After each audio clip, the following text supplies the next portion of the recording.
Everyone has a story. It may not be glamorous or filled with adventure, but it's theirs.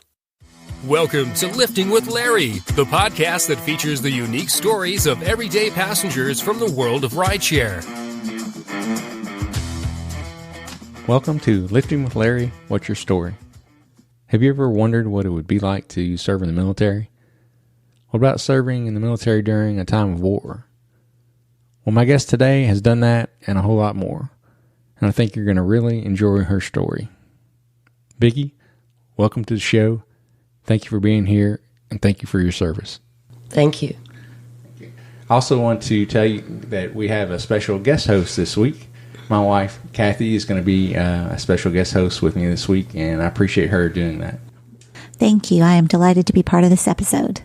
Well, let's get right into it. First of all, Vickie, I like to start out by just explaining how I met each of my guests. So I think it was less than a week ago, I guess. I think I had you as a passenger. Is that right? That's true. Yeah. So I was out, and I believe you had been shopping at Walmart. That's correct. Yeah. And so sometimes it's hard to remember. I see so many people and pick up so many people that sometimes I'm wrong. So yeah, I picked you up at Walmart, and as we were taking you to your apartment, you were sharing just a little bit about your background and being in the military, being in the Navy, and I knew right away that you had to have some fascinating stories, and you shared just a little bit about that with me. But I'm looking forward to really digging deeper into that and hearing a lot more about your story, because I know you shared some more this morning with me, and I'm looking forward to getting into that. Before we get to that part of your life, why don't you tell us a little bit about your background, your childhood, where you're born, things like that. Well, I was born in a little town in Indiana, Winchester, Indiana. I'm 64 years old. I moved to Kentucky in Owensboro when I was 14 to live with my dad. He passed away 27 years ago. I don't see my mother or my other siblings very much. How many siblings do you have? I have an older brother, 10 years older than me, half-brother. He lives in Connecticut. He also has served in the Navy. He served in submarines. And I have a younger brother. He lives in southern Indiana. I have a half-sister that lives in Ohio, and a half-sister that lives in southern Indiana. I have a stepsister that's deceased. I have a half-brother that's deceased. He was 19 and he committed suicide. Oh, my goodness. Sorry to hear that. He had gone into the Marine Corps, and his father had committed suicide he had been in the Marine Corps during the Korean War. And, of course, when you serve during war, you see a lot of things. And you experience a lot of things. He committed suicide. Well, his son found him. So my brother was pushed into going into the Marine Corps. When he got on the firing line, he couldn't handle it. So he was discharged. He was 19 years old, and he took his own life. That's so sad. Oh, my goodness. That happened the 29th of August, 1980. That's just right around the corner. I'm so sorry to hear that. That's a hard time. Mm-hmm. Oh, I'm sure Absolutely. It is. I'm sure it's a very hard time. Oh, my goodness. So, PTSD is a hard thing. I suffer from it too, from being, Sure. Right. Yeah. And it's just now, in the last maybe 10 years, I think they're starting to at least identify what it is and come up with some treatments and programs. I know back probably when you served in the Navy, they didn't even really probably have a name for it. No, they didn't. Back then, I think they called it shell shock. Yeah, right. I remember that term. Yeah, they called it shell shock. And then it was only if you were on the front lines and, you were shot at. That was the only time that you were diagnosed with shell shock. Right. Now, you mentioned that you yourself have suffered from PTSD. Do you mind sharing a little bit more about that? While I was stationed overseas, The first department I was stationed in was air freight, and which meant that I shipped a lot of freight. Well, I served during the last part of Vietnam. Bodies are considered freight. Okay. My goodness. That's a lot to do That with. is. That very much is. So I did ship bodies. Well, bodies are not embalmed until they reach the United States. That's hard enough to do, to ship them. But one summer I got one that came through that the seal broke in 117-degree weather. Oh, my goodness. That's a memory you don't ever forget. So, I mean, you don't forget the bodies that you ship, Absolutely. but that's a memory you never forget.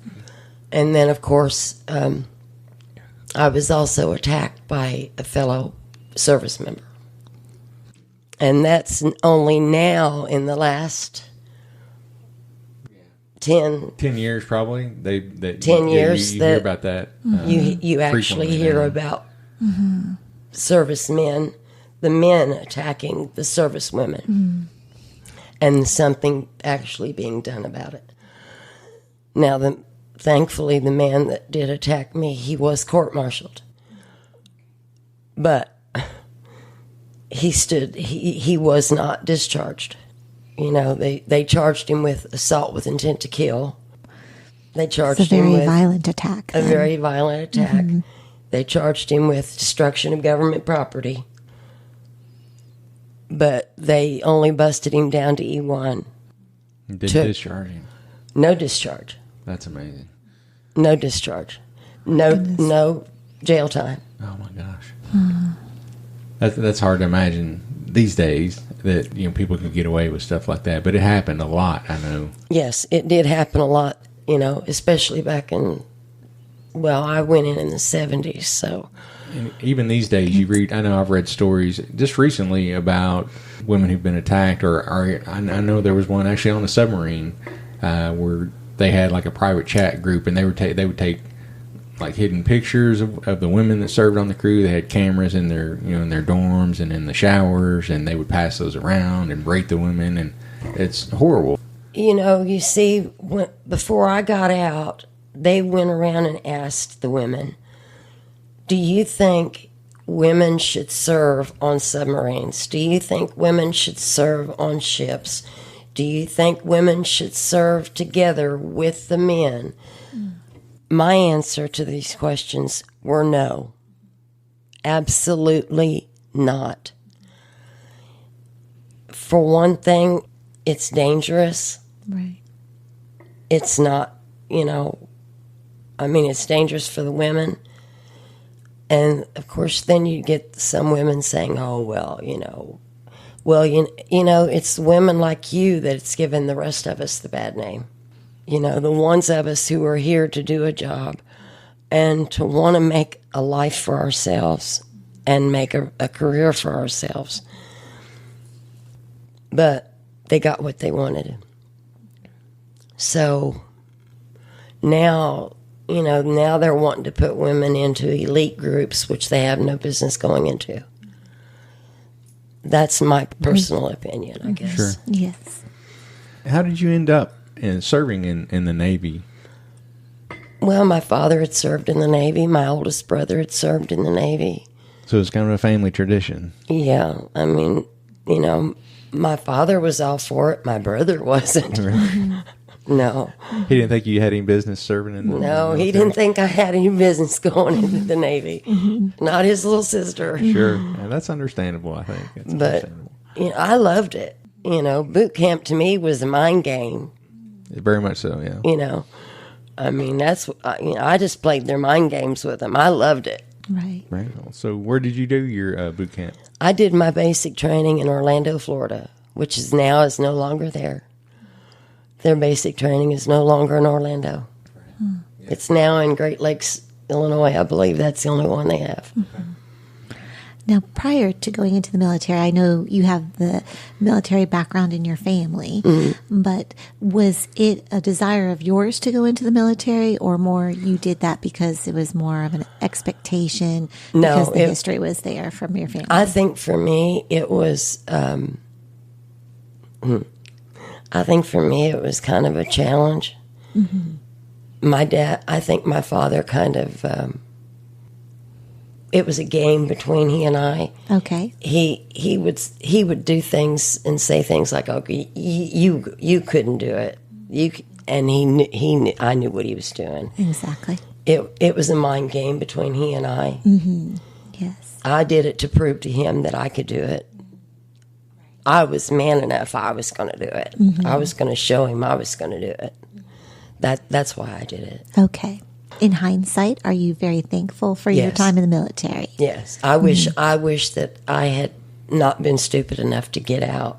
I wish that I had stayed in and made a career out of it. Okay. Well, I know as we go through the podcast, I'm sure we'll talk more about what led to your decision to come out of the military, but we'd love to hear more about your experiences while you were in the military. So after your basic training, where were you stationed, or where'd you go? And did you know that you were headed for Vietnam? Well, I didn't actually go to Vietnam. Okay. I served during the Vietnam conflict, the end of the Vietnam conflict. Following Orlando, I went to Meridian, Mississippi. That was my A school. That's what I did to learn my trade, and that was for aviation storekeeper. And there, this is during the 70s, okay. And now you have to remember, in Mississippi, and in the 70s, it's a very discriminating time. Very segregated. Very segregated still. Okay. I'm part Native American, and my eyes were, I guess, always closed to color. Now, my father was very biased, but I never was. And I became very close friends with a black girl. We were going to get an apartment off base. You know, we would do everything together, go to the lake together and go out to eat together and all this, you know. And she dated white boys and I'm white guys. I dated white guys. You know, we did everything together. And one of the instructors pulled me aside. He said, "Do you know what you're doing?" "Yeah. Candy and I are going to get a place off base. This is Mississippi." So, you know, she's a fellow service member. Absolutely. Right, she's serving just like you were. She's serving just like I am. Absolutely. We're doing the same training. This is Mississippi. She's black. You're white. What's that have to do with it? I saw no color. Right, she's just a friend and a fellow service member. Right. She's a friend, a fellow service member. Absolutely. He said, "You'll get killed." I didn't understand this. Yeah, I mean, you were still, what, how old were you I at was that time? 19 years old. Yeah. I was 19 years old. Sure. Yeah, you generally don't think about that kind of stuff when you're that age. You know, I grew up from 14 till 19 in Owensboro. I very rarely ever saw black people. You know? So did y'all end up rooming together? No, we stayed there on base. Okay. I mean, you know, but they wouldn't let us move off base together. Really? No, but we did everything together. We ran together. We got in a lot of trouble together. We did do that. We got in a lot of trouble together. But from there, I went to Spain, and she went to Norfolk, Virginia. But when I would take leave, my last week, I would always visit her in Norfolk. And then we really got in trouble together. Well, you had the right perspective, for sure. It's a shame that people see color. It is. And you need to see the person and who that person is. Exactly. And that's what you need to focus in on. Right. But I just couldn't understand it.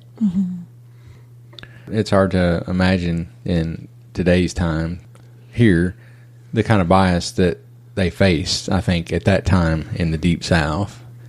I don't think today's kids.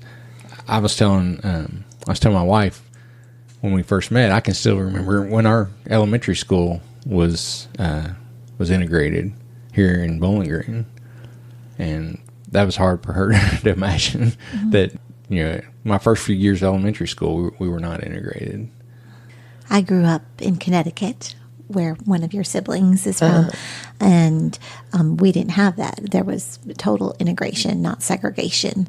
So that was a foreign concept to me, to think that we are in our lifetime that was actually happening. And I do know from history that was happening, but not in the part of the country where I was growing up. All right. Well, it was amazing to me. I didn't understand it. I mean, in the 70s, to be told, no, and this is a fellow service member that's telling me this. No, you can't. You shouldn't do this with another service member because of the color of her skin. Well, if she's good enough to serve in the military, and if she's good enough to be here doing the same training that I'm doing, why is she not good enough to live in the same house? Yeah, it makes no sense. It's ridiculous. It makes no sense to me. Right. She was exactly the same rank as I was.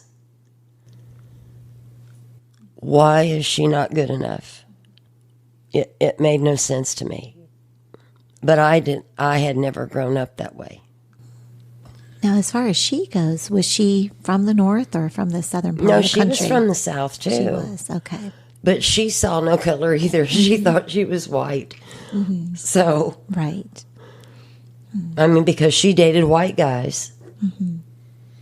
I was a white girl, so I was her friend.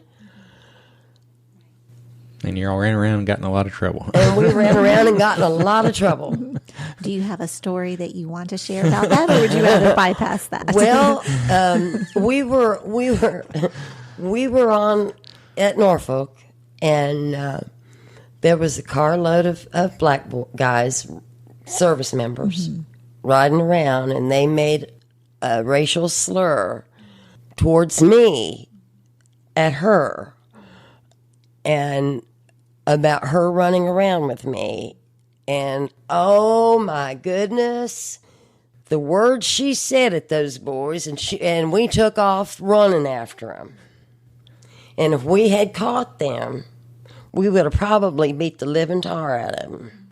But we did, and those boys was just laughing because we was running after them. Because we took our shoes off and was running after them. You know how Southern girls are. You take your shoes off, you think you're going to run faster. I can imagine. So you mentioned that you got deployed to Spain. Yes. And talk a little bit about your time in Spain and the events and history that were going on at that time.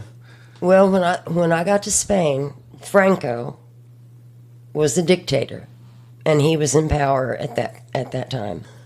I don't know if you know this, but Franco had his own secret police that walked around. And they walked around in green uniforms with these funny little hats on that were flat on top and flat in the front and round at the back, and had these little bills on. And they walked around carrying submachine guns. And they would shoot you first and ask questions later. And they had automatic death penalty for murder, rape, and child molesting.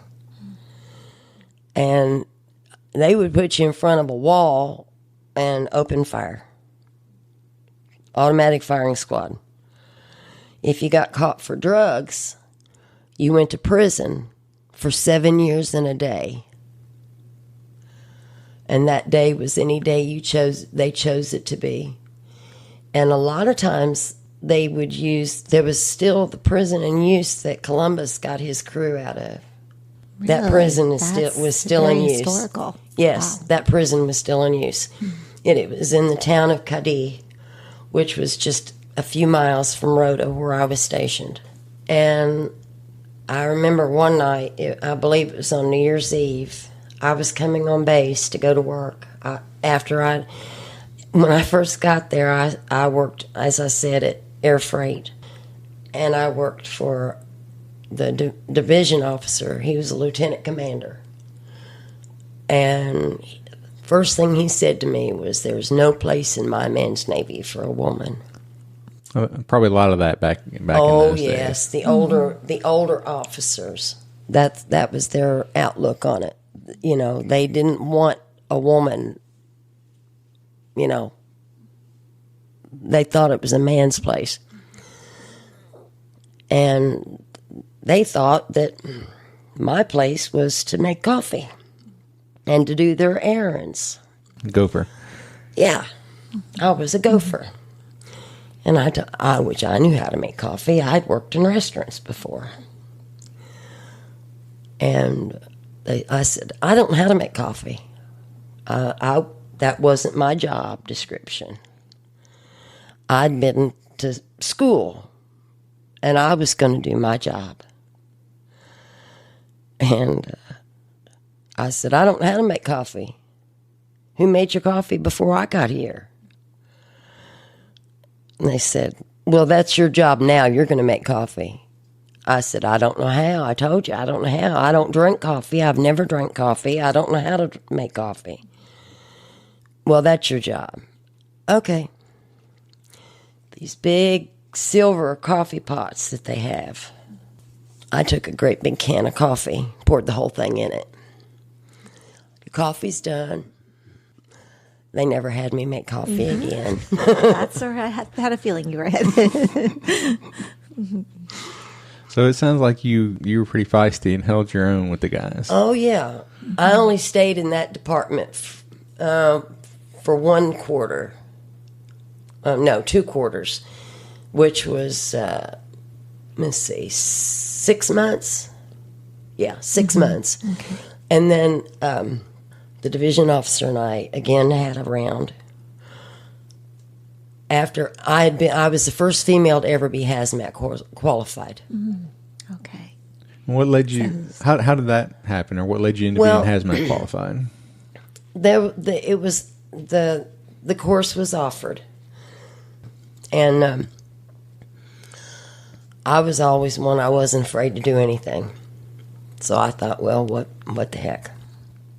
So I signed up for the class, and I went through it, and I was qualified. I got qualified, hazmat qualified. First female ever to be hazmat qualified there. And shortly after, we had a C-130 come in. It was a cargo plane that the landing gear malfunctioned, and it came in on its belly. Oh, my. And they had to foam the runway, and it was loaded with ammunition and explosives. That's a scary situation. Absolutely. Yeah. Yes. Being hazmat qualified, I had to go out and check everything off. What was your feeling with this being your first experience? Oh, I was terrified. Believe me, I was terrified. Because, through my head, I'm going, okay, this is what you do, this is what you do, this is what you in case of this is what you do, in case of this is what you do, in case of this is what you do, in case of this, you better kiss your rear end goodbye because you're gone. If this happens, you're gone. You don't Lights have out. a chance, Right. So it was pretty scary. What did you find when you got out to the plane? And Well, the runway had been foamed down, prior to the plane landing, so it was pretty well safe, okay. and everything was tied down like it was supposed to be. So, I was okay. Thank goodness. I'm still here. So everything Which we're was all right. thankful for. Yes. Very much so. Besides serving in Spain, what other places? Was there anywhere else that you were stationed? When I came back, I was released from Spain and sent back to Warminster, Pennsylvania, which was the Naval Air Development Center, which is no longer there. Seems to be a recurring theme. Yes. A lot of the bases, unfortunately, are closed over the last however many years, since the late 70s. They're all gone. I mean, the government has shut them down. Budget Right. cuts. Mm-hmm. Yep. But at the Naval Air Development Center, there was one barracks. There were only 250 military that was there. And the rest of them were civilians that worked at that development center. Okay. And there were only, I think, at that time, there were only 11 females. And we had to drive to Willow Grove, which was, I think, 13 miles away from Warminster for us to barracks there. Because there was only one barracks at Warminster. And they wouldn't cordon off the top floor for us, the whole floor, or even half of the floor for us. So They made you drive instead.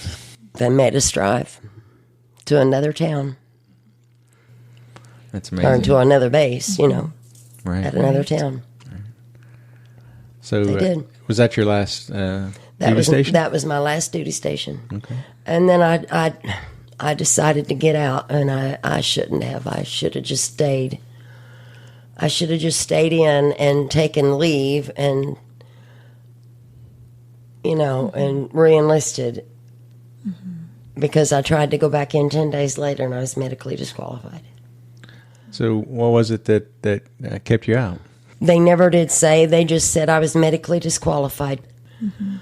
Did the attack that you experienced lead to your decision at that time to leave the military? Yes. Do you feel that the attack in any way, shape, or form led to them saying that you were not medically qualified to re-enter? And I think so. I think that had a lot to do with it. Yes. And I think that was wrong. I don't think they should have done that. Right. I think that was prejudice because, they didn't put him out. Exactly. Right. Of course they didn't put me out, but they wouldn't allow me to, I guess they would have allowed me to stay in. But because I chose to take a discharge, they wouldn't allow me to come back in. But when I asked for the reason, they just said medically disqualified. Well, now I'm part of my diagnosis is PTSD. So, How does the PTSD affect you to this day? I still have nightmares. I have a little dog that wakes me up when I have my nightmares. Okay. She wakes me up when I'm in a terror. Most of the time she can wake me up. I don't sleep that well, So. I'm sorry you're experiencing that. Well, that's just something that, and I've been through dialectical behavior therapy classes. I went through that for 2 years at Dayton, VA. I moved up there for several years to live around my sister. And I went to the Dayton VA to go through that. And they were going to send me to Florida to go in-house. Well, I told them I can't do that. I can't leave my dog. And so I went through the dialectical behavior therapy classes there in Dayton every day for 2 years. And it helped, but it's still, you still have to deal with it every day. It's just, you know, anytime you go through a trauma, an assault, a rape, you know, anything like that, you have to deal with it every day. Yes. And I'm sure there's triggers. Yes, there are triggers. And you've been dealing with this for a long time. A long time. Over 40 years. What has been the thing that has really helped you the most? To maintain? Well, my dog. You know? Yeah, we're dog people. Dogs are great. Yeah. Yes. Yeah. What would you like to see differently from the military to be able to help those who are coming back, who are experiencing the same symptoms that you are, as far as the PTSD? I know it manifests itself in different ways for different people, but is there something that you would like to see being done differently where there would be more of a focus and an attention on that aspect? Well, I think what I'm seeing is that we're losing so many therapists. You know, like since I've been here in Bowling Green, I've had 4 therapists. And I've only been back in Bowling Green for maybe 5 years, maybe 6. And I've had that many therapists. You can't do that because every time you get a new therapist, you have to start over. You can't do that. And trust is a huge issue Yes. when you're dealing with PTSD. Exactly. You have to build that trust. That's it. That's exactly right. And that's something that the VA has got to stop. You've got to get these therapists and be able to maintain them. You know, to build a relationship with these veterans, or it's not going to work. That's why there's so many suicides among veterans. You know, because we suffer from PTSD every day. You know, that's why there's so many suicides among us. Yeah, the treatment of our veterans is one of the most disgraceful things about our government, I think. I agree. They just, I agree. You give your life, or you dedicate your life, or you serve a term in the military for your country, and you deserve to be treated with respect, and you deserve to have the care and the help and the therapy that you need when you get back after you deal with that. You know, when I first got out and had to start using the VA, I kept my mouth shut about my treatments. Well, then I developed a brain tumor. Well, first I developed thyroid trouble, Graves' disease. My eyes bugged out. I started having all kinds of issues. Okay. I go to Nashville VA. All they want to do is the doctors down there are Vanderbilt doctors. They're teachers. Okay. Because I not only had Graves' disease, I also had Hashimoto's disease. That's very rare. Okay. They want to use me as a teaching tool. What does VA do? They let them. They're not worried about my health.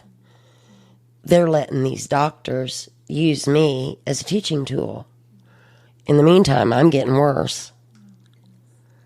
Okay? So finally, I'm sick of it. After 2 years of me going down there about every 3 months and being checked into the hospital and used as a guinea pig, and these students coming in and poking and prodding on you, I said, okay, that's enough. You know, do the surgery. I want the surgery. No, you're gonna do the radioactive iodine. No, I already told you I'm not drinking that crap. I'm not doing it. I've already taken the experimental drug. I told you I'd do that, and I told you I'd do the surgery. But I'm not drinking that radioactive iodine. I'm not putting that stuff in my body. That's my choice. My choice. My body, my choice. Well, come to find out, I had a goiter so large it was choking me to death. That's amazing. They finally came in and after the surgery, and the doctor apologized. What's that going to do? If I'd waited 3 more months, I'd have been dead. I would have choked to death. I was choking on water, on liquids. They didn't care because the goiter wasn't so large on the outside. They couldn't tell how big it was on the inside. Well, then I developed a pituitary tumor because it's all connected. They couldn't figure out. I kept gaining weight and gaining weight and gaining weight. They said, well, your thyroid medicine is fine. I'm telling you, it's not enough. Oh, yeah. They do 2 surgeries. First one, I went into a seizure, a massive seizure for 5.5 hours. They had to put me on a ventilator. I almost died. It took me over a year. I couldn't remember how to spell my name. I couldn't remember how to write a check. When I started Western, I clept out my freshman classes. My IQ was just below genius. It's not anymore because of what they did. That's horrible. And I think that probably happens more than people realize. Mm-hmm. Yeah. For you, how did you get to the state where you are now? Because talking with you today, and granted, I don't know everything about you, but you've come a long way from that point. So can you tell us a little bit about that road to where you are today? I used, the search word puzzles. Mm-hmm. Yes. I got those. I would get books of those and retaught myself how to spell. I still have trouble, but I had to use those. And it took me over a year. But I gave up my license over 20 years ago because I started having seizures from that surgery. So I wouldn't hurt somebody. Right. Mm-hmm. And people always said, well, get a car, drive. Well, if it was just me and I got hurt, that's one thing. But I couldn't bear hurting somebody else. Have you had seizures since Yes. that surgery, and even within the last year? How frequent are they? I only get them now if I get really, really tired or upset or stressed. But my dog kind of helps me. Tell us a little bit about your dog. I can tell that your dog is very special to you. Yes, I have. Well, she's my PTSD dog. She's a long-haired dachshund. She's getting older. She's 10 years old, and she stays right with me. I mean, she never leaves my side. Really, she's always right on my lap, or always touching me. But I also have a teacup Yorkie. I originally got him to do it, but he says, I do what I want to do. He's typical male. There you go. He's typical male. I do what I want to do. I don't want to do it. I don't want to do it. Mm-hmm. So Vickie, you also mentioned to us that you've had a couple of incidents, I guess, where you've been actually hit by a car. Can you tell us a little bit about that? That's hitting twice. That's I've been hit. I've been hit twice by a car while walking. Once in 1980, I was hit by a drunk driver walking on Scottsville Road. He was never caught. So he didn't stop. He didn't stop. It was a hit and run. Yeah, I was wearing a rabbit pelt coat, and it happened in January, and there was snow on the ground. I was walking in the snow off of the road, and he hit me so hard that it actually ripped the pelt in the middle of the pelt. That's quite an impact. Yes. Absolutely. And he hit me on my left side, and it pulled the muscles and everything. The doctor said if he had been just a half an inch more over, it would have broke my back. Oh, my goodness.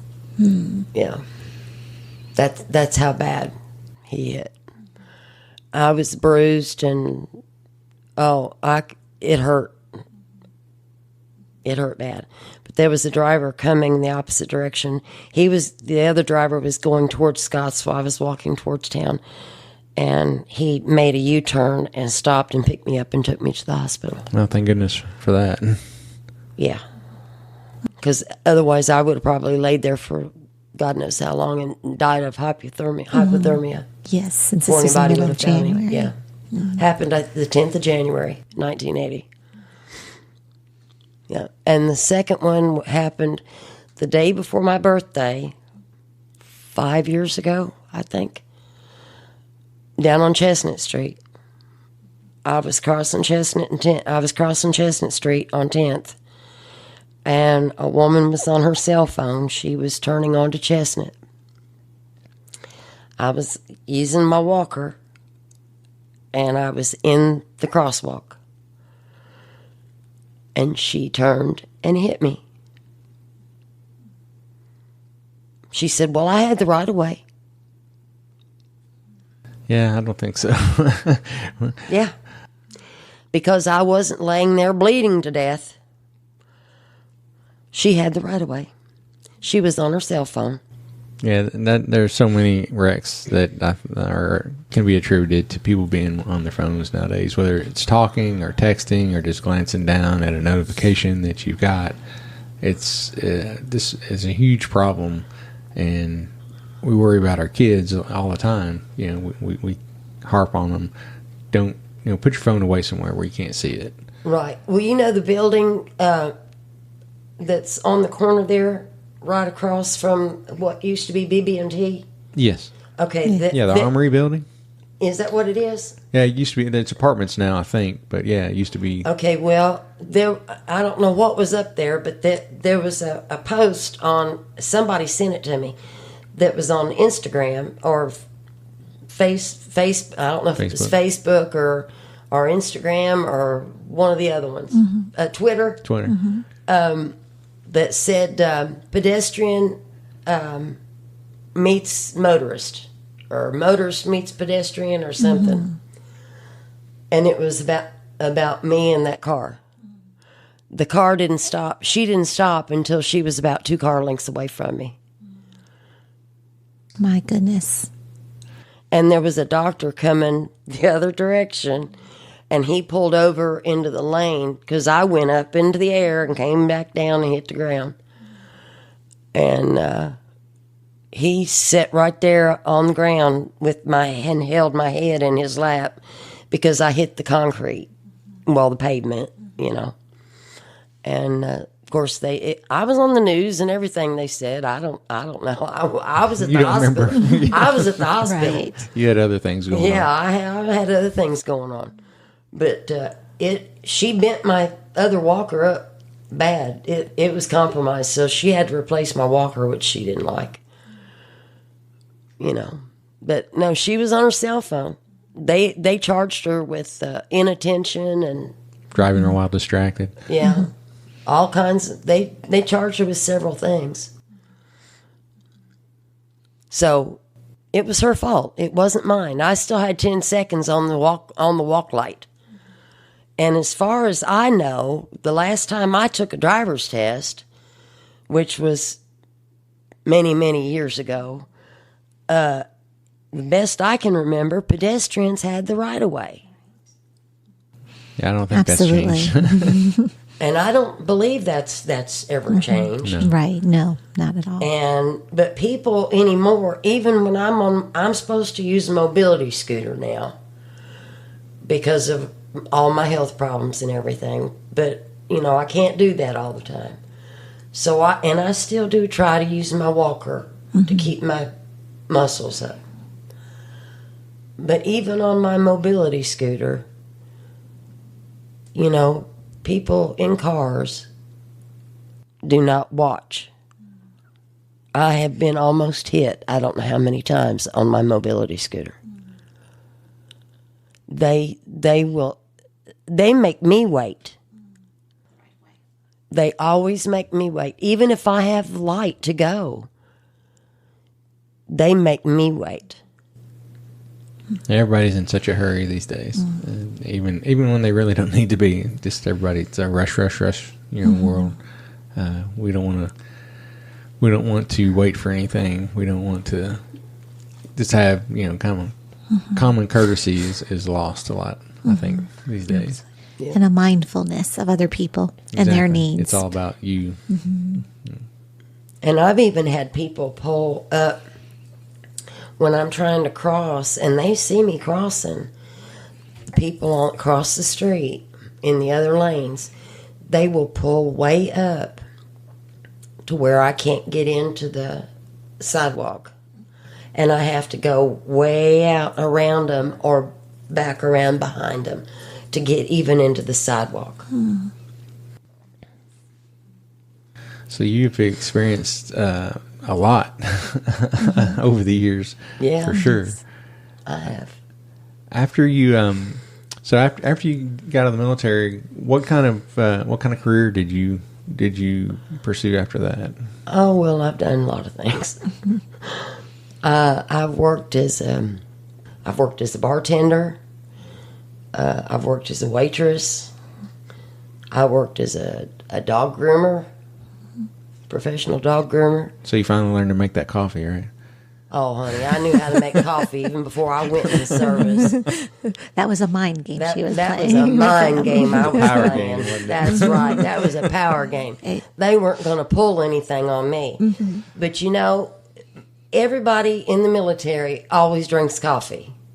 Okay, that's a military thing, except me. I never did drink coffee before I went in the military, and I've never drank coffee to this day. I don't like the taste of it. The only thing I like are those frozen cappuccino, or those frozen things. And I will drink a pumpkin spice cappuccino. Well, it's about pumpkin spice time of year. It's coming up. Yeah. There you go. Now, I will drink those, but as far as a cup of coffee, no, you can keep it. I don't like it. You and I have that in common. I'm the same I way. have never liked the taste of coffee. Never. 64 years old, and I've never taken the liking to coffee. So they can make their own coffee. I don't care who it is. If you want it, make it. So over the years, I don't know that I've asked you this yet, but were you ever married? Do you have any children? I was married, and I was quickly divorced. I had a daughter, but she died. I've got 3 granddaughters. I've got 8 great-grandchildren. I get to see 2 of them occasionally, and they're spoiled rotten. The others I don't get to see as often. I've got 4 great-grandsons and 4 great-granddaughters. And every one of them spoiled, but the 2 of them really spoiled. They like coming staying with their nana, but You don't spoil them. oh no, So everybody else spoils them, right? yeah. One of them is a mini me. Well, if she's a mini-me, I would assume that she is a very determined young lady. Is it young man or young lady? Young lady. Young lady. Yeah. Because that is the word that keeps coming to my mind as we're hearing your story today, is that you are a very determined individual, and you are one who does not give up. You persevere, regardless of the circumstances. And that is a wonderful quality about you, one of the many wonderful qualities about you, and something that, more and more people need to develop that character quality within them. How would you describe yourself? If you could describe yourself in one word, what would that one word be that would characterize you? A survivor. Mm-hmm. Absolutely. Yeah, after all the things that you've been through, that's I'd say that's a good choice for sure. You've been through more than most people go through in a whole lifetime, I think. Yes. Yeah, I'm a survivor. Mm-hmm. I don't know why God has kept me here and I've been through as much as I've been through and lived through it, but I've survived it. And there must be a reason. Mm-hmm. And I'll keep going until He tells me to stop. Mm-hmm. Absolutely. And you can be assured He has a purpose for your life. And you might not know some of those answers as far as why He's kept you. But one day in hindsight, you'll be able to see that, if not before. Well, and used to, I would never tell anything about my story, about my life. But then I realized that, maybe if I do, and somebody hears it, that it may help somebody else. Even just a little bit. And that's the same thing that the guest I had on my last podcast, the same thing that she talked about. It's hard for her to talk about her story, but she thinks it might, it can help people to hear stories like hers and like yours, where people are experiencing the same type of thing, but they see how you've made it through it, how you are determined, how you are a survivor, and it gives them hope. Right. Mm-hmm. Because, you can always find something good to live for today. If not for tomorrow, for today. Mm-hmm. And then wake up tomorrow and find something to live for tomorrow. Mm-hmm. Very true. Absolutely.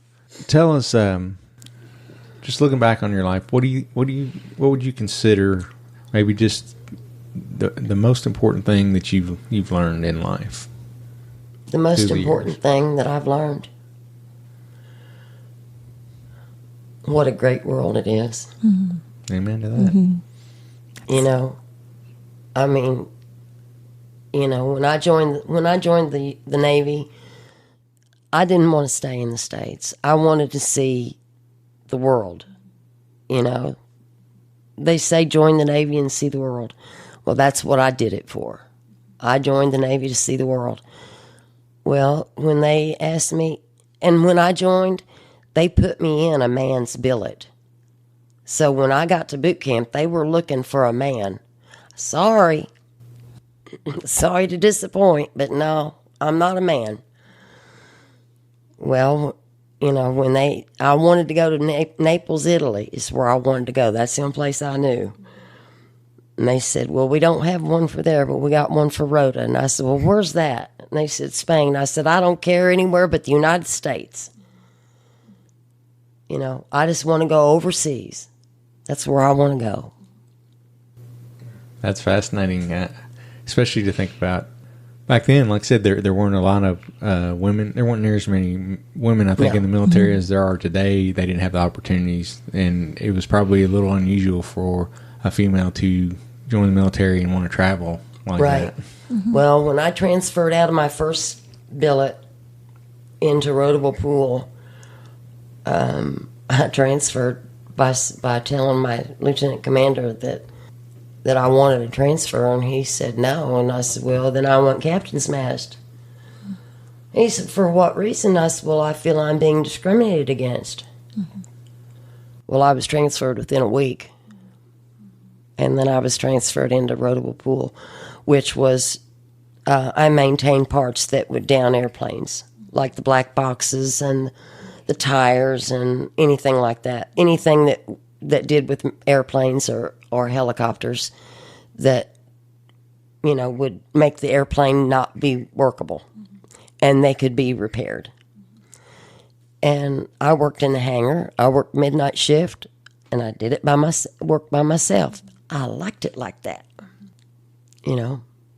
So, but I wasn't a pushover. I wasn't one of these females that was a pushover.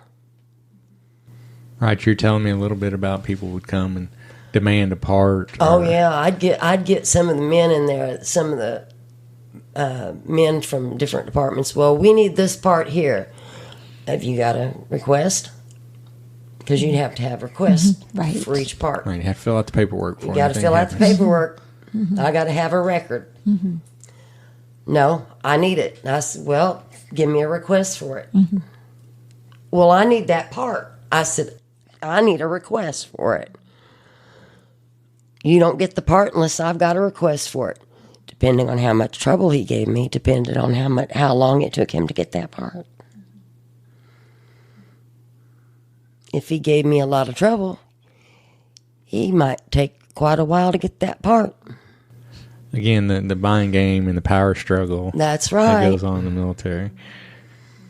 And it got around. You give her too much trouble, it takes you a while to get your parts, buddy.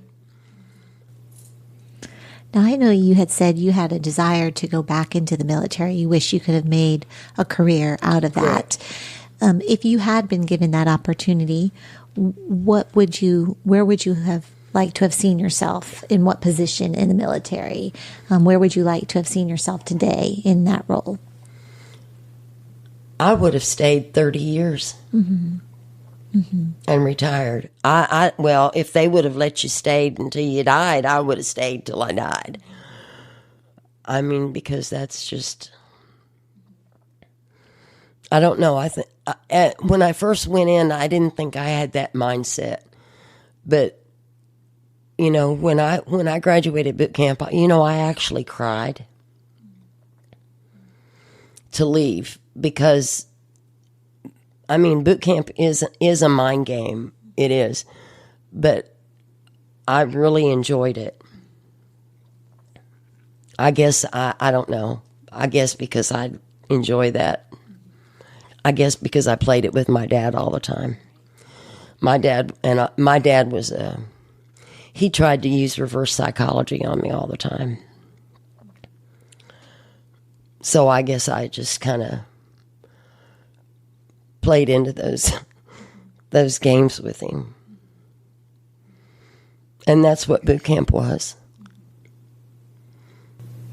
Yes, it's definitely a lot of mind games in boot camp. Yeah. It is. And I enjoyed it. And I think I think my dad, the way he did things, the way he pushed me at it was a type of, it was reverse psychology, because he knew that I could do it. It was just a reverse way of trying to get me to go to do it, because I actually had wanted to go the year prior, and I chickened out. I had gone to the recruiter when I was 18, and I chickened out. Well, then, when I was 19, I went down, and I told him, I said, well, get me out of here, and get me out of here quick. Well, I went out on Monday, and I was in boot camp on Friday. That's quick. Yep. Do you still keep in contact with the people and the connections that you made in the military while you were serving? No, I wish that there were a few that, I really had close contact with, and like my friend Candy, the black girl. I know that when I got out, she was getting sent to Gitmo why in the world she'd want to go to Gitming, I have no idea. But I tried to find her, and I can't find her. I wish that there was a way that I could. But I don't know how to find her. And then there was another couple of people that I made, close friends with. But then there's a couple of people that I'd like to make contact with just to cause trouble. Stir a few things up there. Just to cause trouble again. Sure. Mm-hmm. But, I mean, that's just the meanness, I guess. Still feisty. Still feisty. I guess I'll be that way to the day I die. I think so. Yeah, I think so. I have to keep that little piece of me. That feistiness is what's helped you to be a survivor. Yeah. That has contributed tremendously to that. I think so. Maybe. Yeah. Yeah. Well, I guess, my mother's one brother, he told me once, he said, well, he said, you're German, English, and Indian. He said, that makes you a crowd on the warpath with an attitude. That's a good way to describe it. He said, so you don't have a chance. Mm-hmm. I said, well, I guess not. It's in your genes. It's in my genes. Mm-hmm. Well, is there anything else that you'd like to share with our listeners about yourself or your life, or advice you have for anyone? Anything else you'd like to mention? No, just, any veterans that are having a hard time, just, there is hope. Don't give up. Find a friend. If you've got friends, talk to your friends. There's always somebody. If you don't have friends, talk to God. There's always somebody. There. And if anybody's listening and needs that and has nobody else to reach out to me. You can reach me through my email. I'll be happy to put you in contact with people that can provide the type of help that you need. And right, there's always the helpline at the VA. Exactly. VA helpline. Our crisis line. Yeah, there's a lot of resources out there. Right, there's a lot of resources. Exactly. Don't give up. Mm-hmm. Don't do that. I've survived it. Trust me, I've been through a lot too. So. Exactly. Exactly. Well, Vickie, I just want to say thank you so much, and I was just delighted to have you as a guest today. Well, thank you for having me. Just to share your story, even though parts of it are not easy to talk about and share. You were very open with us and willing to talk about pretty much anything, and we do appreciate I told you, that. I'm pretty honest about it. Yeah, you said you were pretty open, and you weren't lying. And that's great. But we just, again, thank you for your service. I appreciate that. Thank you. I'm a veteran as well. And well, thank you for your service. To see, like I said, the way the veterans get treated in this country is just... it's disgraceful. It's a shame. It really is a shame. Mm-hmm. And also this week, I want to thank my beautiful wife, Kathy, for being my co-host. Oh. I appreciate that, huh? Well, you are welcome. But I wanted to say, Vickie, thank you so much for sharing your story. And you mentioned earlier that you had remained silent about your story, and it was more recently that you've decided that you needed to share that story in hopes that someone else could learn from that or be encouraged or inspired from that. And I know that the listeners out there will feel those things from you. They'll be encouraged, inspired. And we just thank you so much for your willingness to open up. And most importantly, thank you so much for your service and the sacrifice that you made. Thank you. So we really appreciate that. Thank you. You're welcome. Thanks. It's time for the interesting story of the week. This episode's interesting story of the week happened to me back in September of 2018. But it's still one of my favorite rides that I've ever done, just because the passengers were so much fun and just had a really fun conversation with them.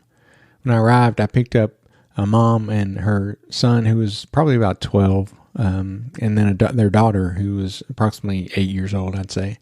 And they get in the car, and the little girl, she starts looking at my lights that I have. I have some LED lights in my car just kind of keep things fun and entertaining.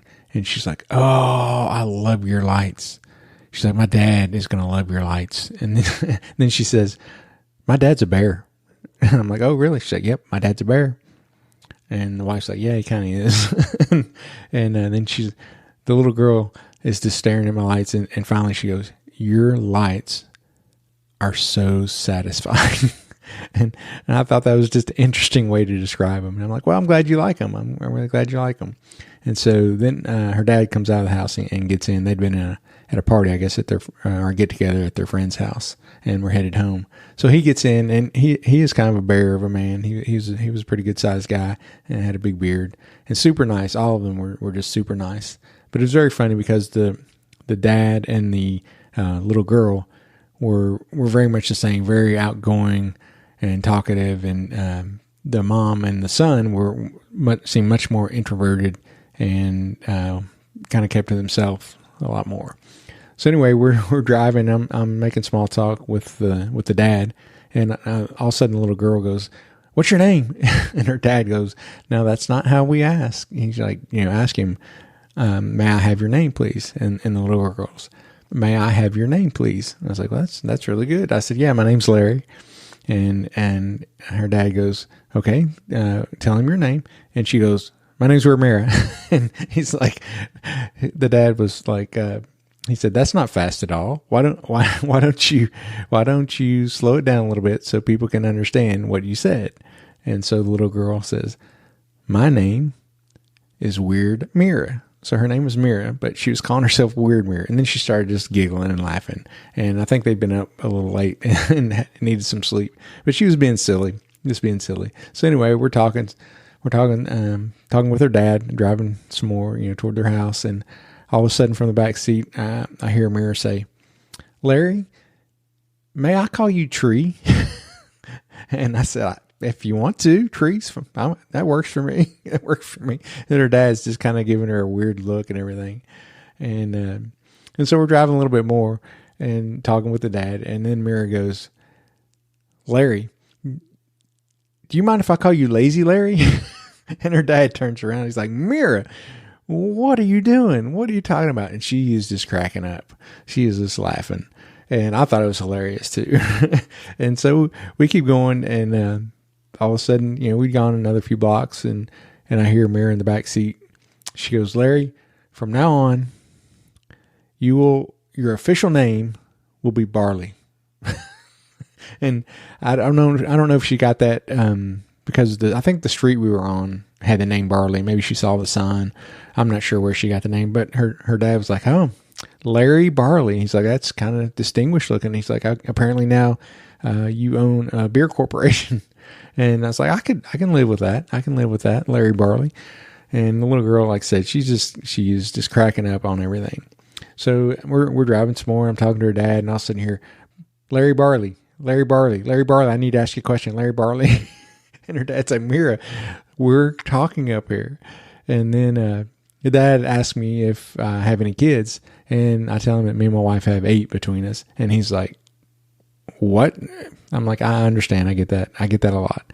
And he's like, "Our friends that we went to dinner, we were at their house tonight.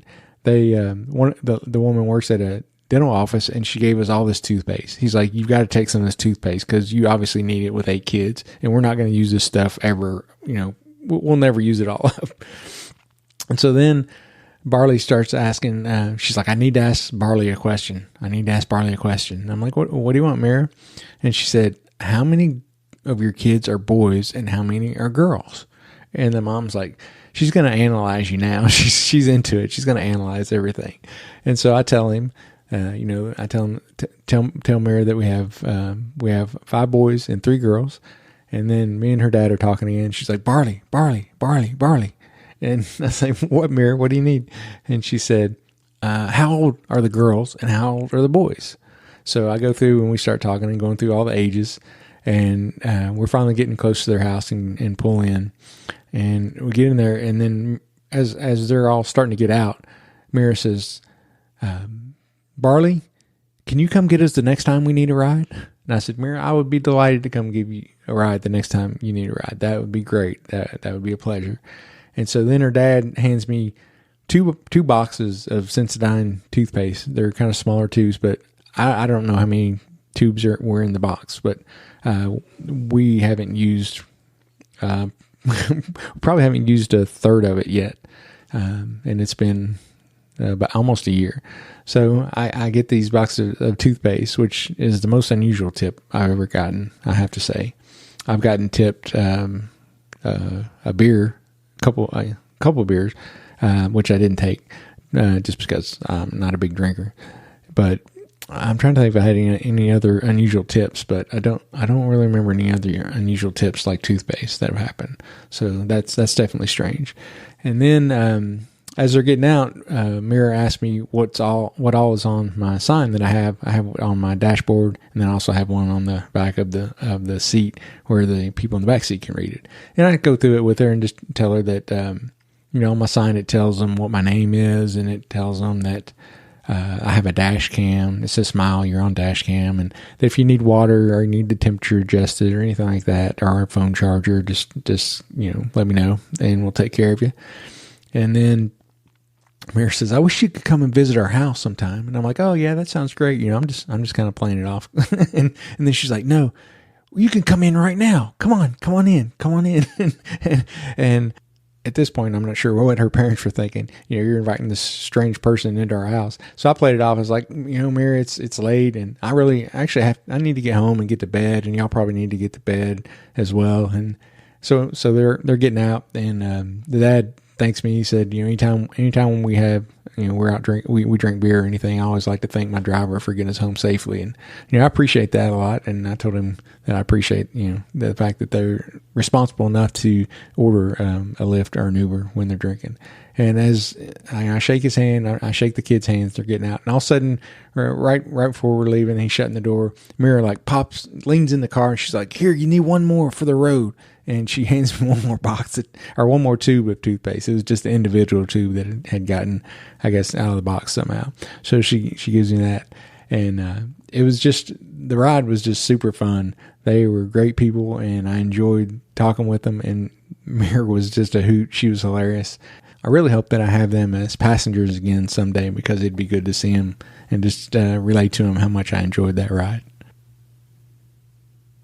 I want to thank our guest, Vickie, again for coming on the show and sharing her story and her experiences. She's been through a lot, but she's a survivor. She's got a smile on her face, and she's just a very interesting lady to talk to. And I'm really glad that I had her as a passenger and was able to hear the rest of her story. I also want to thank my lovely wife, Kathy, for being my co-host today. She did a fantastic job, and I better watch out, or she's gonna take over if I'm not careful. So thanks, babe. I also want to let you know, as we talked about in the show, there's a lot of people that are going through hard times and hard experiences and feel like there's no hope. They feel like there's no one that cares about them, that there's no help for them anywhere. But there's a lot of organizations out there that are out there to help people. And if you feel alone and you don't have one to talk to, reach out to someone. Reach out to a friend, a family member. You can reach out to me if you'd like to. My email is larry@liftingwithlarry.com. That's Larry, and then at lifting, LYFTING, liftingwithlarry.com.